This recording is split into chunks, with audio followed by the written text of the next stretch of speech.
Hello and welcome to Deccan Herald Newsroom. A special session of the Karnataka Assembly started today.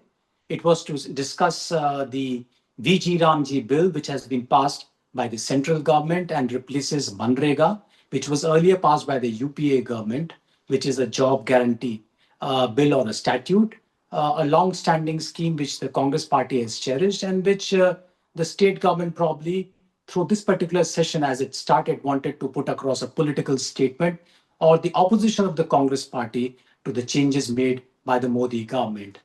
But what we saw today on the floor of the House of the Karnataka Assembly or the joint session of the Council and the State Assembly was some unprecedented scene. There was shouting and opposition by Congress MLAs, the ruling party MLAs. Governor Thawarchand Gehlot, who walked in, read only first few lines of the speech which was cleared by the State Council, and thereafter a few lines towards the end of the speech, and he left the venue. I'm being joined in today by Sujoy, my colleague from Bangalore, who was covering these events today, this morning.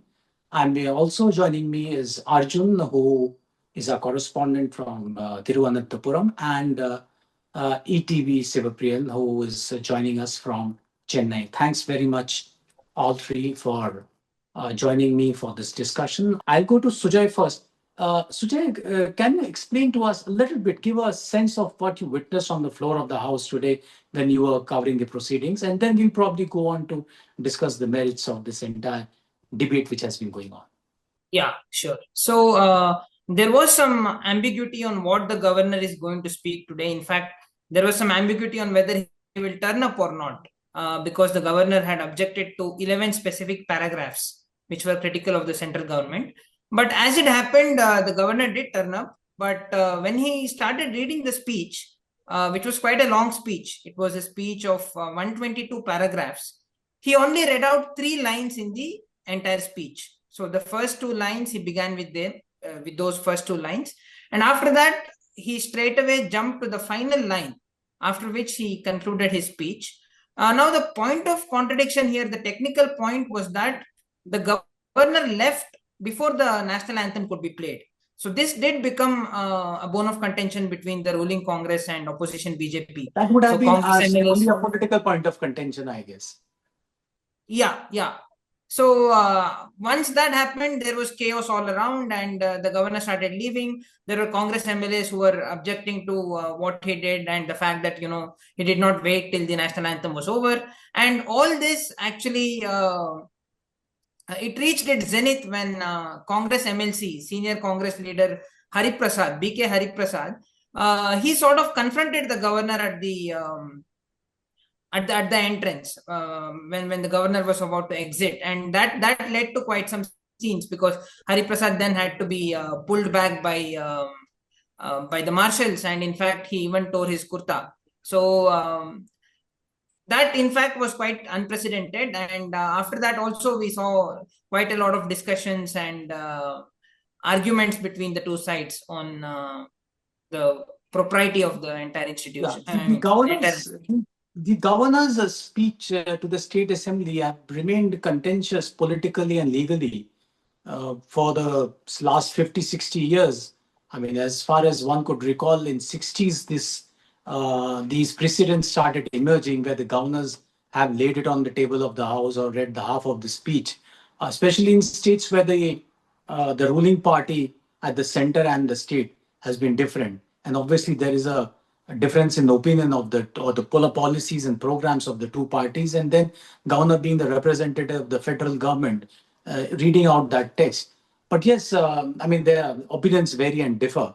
But on this particular issue, there have been court rulings very clearly which have said in the past that as long as the governor goes there to the assembly and he reads out a speech or even lays it on the table, that would be deemed to have been read by the governor. So it doesn't lead to any crisis. But yes, governor not turning up at all to read the speech particularly, that would have created some sort of a political or a constitutional crisis. I'll come back to you again, Sujay. I'll go to ETV Sivapriyan in Chennai first. ETV, now this confrontation between the DMK government and the governor has been on multiple, it has been a multifaceted confrontation, as one may say, because that has been on the delay or the pendency of the bills. There have been this confrontation has continued on the text of the speech.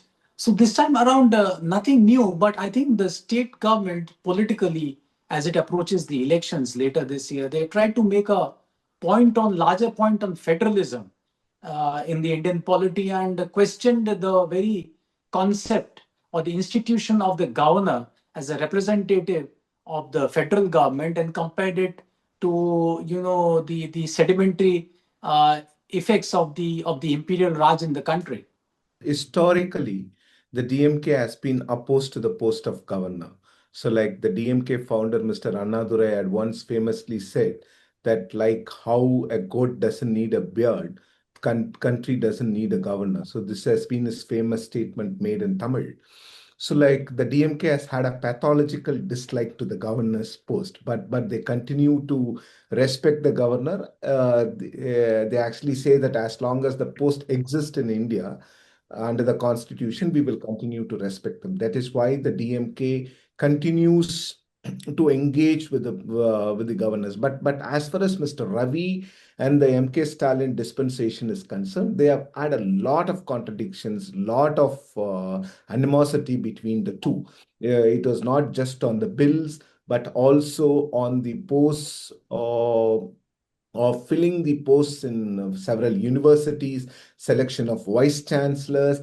And Mr. Ravi has been going to the town saying that the chief minister need not visit foreign countries to garner investments. He has been publicly critical of the DMK government on several incidents. It's several instances. It's not just about one thing. So he's also been trying to tell the DMK government that all your claims are hollow. There is nothing called the Dravidian model of governance. So that actually leads to questions whether the governor is actually the opposition leader. He's trying to take the role of the opposition leader. That is what the DMK has been asking. So what Mr. Stalin did this time was, so like in 2023, when the governor first skipped some portions and added a few portions, a few lines on his own, the DMK government moved a resolution saying that the governor's address as printed by the government will be deemed as read. So in 2024 and 2025, they followed the same thing. This time also the resolution was the same, but at the end, the CM added one paragraph in which he said that, like, if the governor continues to flout this custom, if the governor continues to flout this tradition, then why have this tradition at all? So, like, then he went on to say that the DMK, along with the like-minded parties, will work in the parliament towards a constitutional amendment that removes this tradition completely. So the DMK here making yet another point against the governor, saying that the governors, as the representatives of the union governments, are there only to trouble the governments which are duly elected governments which are run by the opposition parties. I think Stalin here making the larger statement, because the DMK has always been for federalism, and to be noted, Sumit, here is that the DMK has constituted a committee led by a retired Supreme Court judge and a former IAS officer and so on. So like this committee is going to come out with a series of recommendations on federalism in the next few weeks. So the CM again, I think that would be part of the campaign for the Vidhana Soudha elections as they prepare for it. CVP, I'll come back to you. We are being joined now by Arjun, our correspondent in Trivandrum, who covered the developments in the State Assembly earlier this week, which saw similar scenes. There were certain portions which were apparently omitted by the state governor when he spoke ahead of the budget session before the State Assembly, which led to an intervention by the Chief Minister, who said that the text which is cleared by the State Council of Ministers would be deemed to have been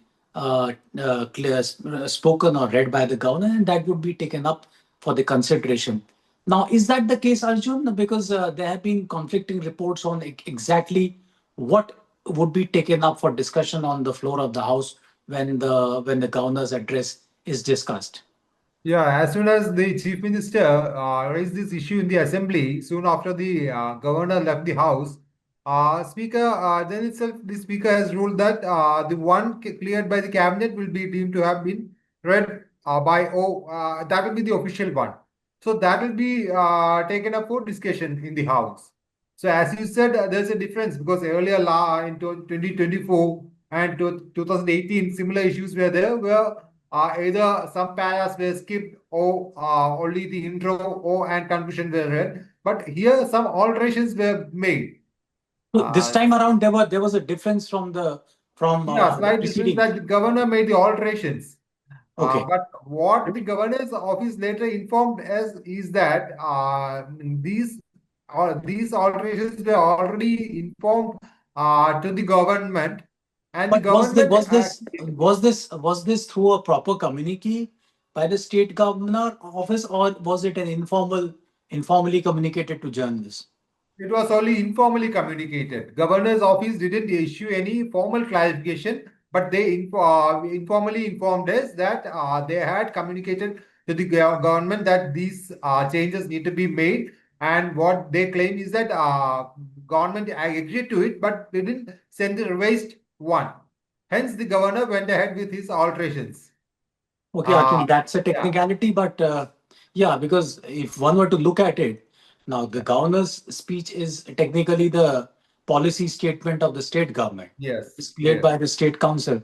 Now, there has been one legal point of view over the years that if the alterations are made and portions included or deleted in that particular speech, then there may arise a situation where it would be untenable for the state government to defend that speech on the floor of the House. Now, suppose if a portion is included in that particular speech, which is against the state government, how is the state chief minister or the council of ministers going to defend that speech on the floor of the House? If that speech is defeated, then the position of the chief minister and his council of ministers to stay in power also becomes untenable.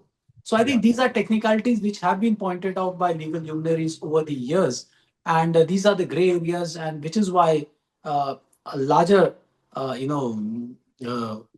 issue or opinion has been that on this particular matter, the governors should stick to the script provided by the state council. Coming back to Sujoy, who was in the state assembly this morning, Sujoy, this entire controversy, apart from the rhetoric and what we saw on the state assembly, what do you think is the larger political message the two sides are trying to communicate?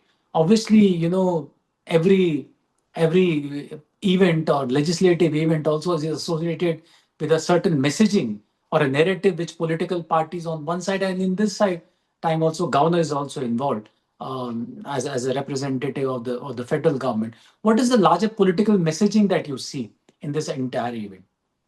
Okay, so I think there are 2 points that we need to look at here. One thing is that obviously the relations between the governor's office and the state government ever since the Congress came to power in 2023 have been quite strained.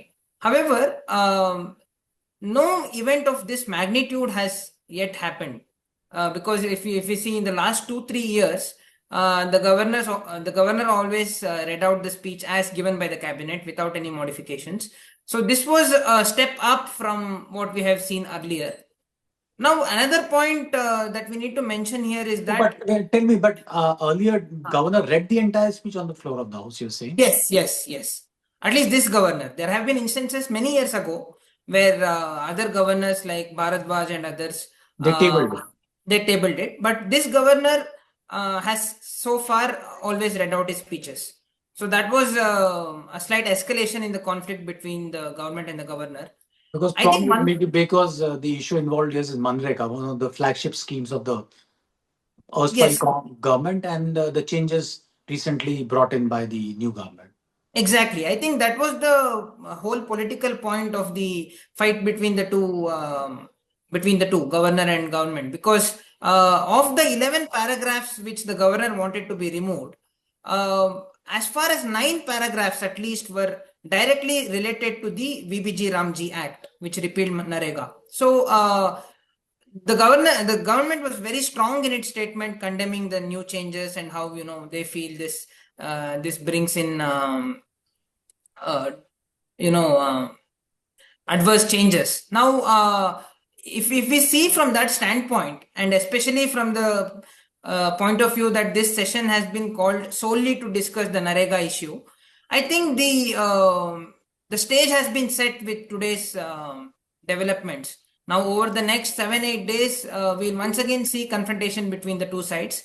And I think what the Congress is trying to prove here is that they're very firmly in favor of Manrega, and that can also be seen in their insistence not to remove those 11 paragraphs, because the governor was very clear that he would read out the entire speech had those paragraphs been removed, which was not done. So the state government has remained firm on its agenda that it will stick to attacking the VBG Ramji Act and standing by the Manrega, whereas the governor obviously did show his reservations and was supported by the opposition, who said what he did was completely constitutional, since he did come and place the speech. It was tabled. Thank you, Sujoy. That's interestingly, when the parties are in power at the center, they have a different view on federalism, and while in opposition, they have an entirely different view. We have seen that seesaw pattern amongst the political parties. But yes, a couple of things I think are very clear from this, that the sort of escalation that we are seeing, especially with the elections to some of the states where in the south and also in the east, where the BJP is pitted against some regional parties. I think it's also sort of preparations for a larger political battle or electoral battles, where the political parties in the opposition front also trying to frame their political arguments ahead of the elections, and federalism, or threat to federalism as they call it in their political rhetoric, is one of the frames that they are trying to create, and electoral frames they are trying to create ahead of the half a dozen assembly elections next year, or later this year rather. Thank you very much, Sujoy and Sivapri and Arjun, for joining us for this discussion. That's all we have in today's edition of Deccan Herald Newsroom. Thanks for watching.